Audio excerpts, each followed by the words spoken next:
How'd you like to get behind the wheel of a 10-ton truck? Now you can with US 1 electric trucking.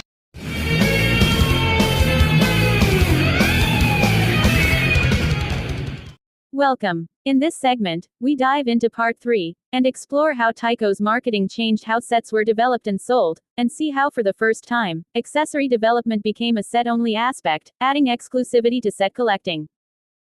We start off with the Big Hauler set. As a budget offering, it emulates the previous sets at this level, using 2 accessories. Those being the crate unloader and the pipe and log unloading yard. Next is the Army Transport set. This set is identical to the Big Hauler in every way, using the same 2 basic accessories. However, this set is a perfect example of set exclusivity. Everything in this set, except for the basic track, is unique to it.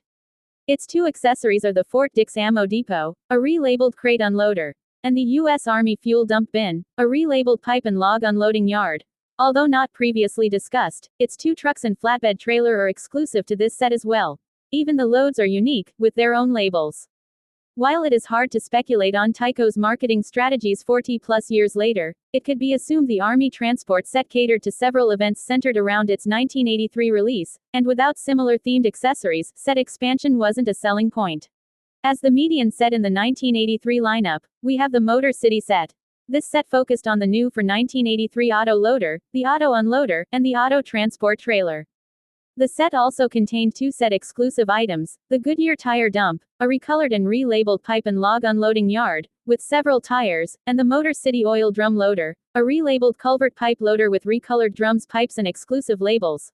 Although the box shows it recolored in blue, it is the same color as the culvert loader from 1982. Like the Army Transport set, these items were not available outside of buying this set. As the premium 1983 set, Tyco produced the Fire Alert set. This set was based around the new for 1983 fire station and fire engine. To back up a bit, let's look at something I forgot to mention in part 2. It centers around the gravel loader and unloader, seen in numerous sets so far. As an accessory, it was first introduced as the 3420, but for 1982 Tyco split it out into the 3452 and 3461 for retail sale. But, when used in sets, Tyco still labeled it as the 3420.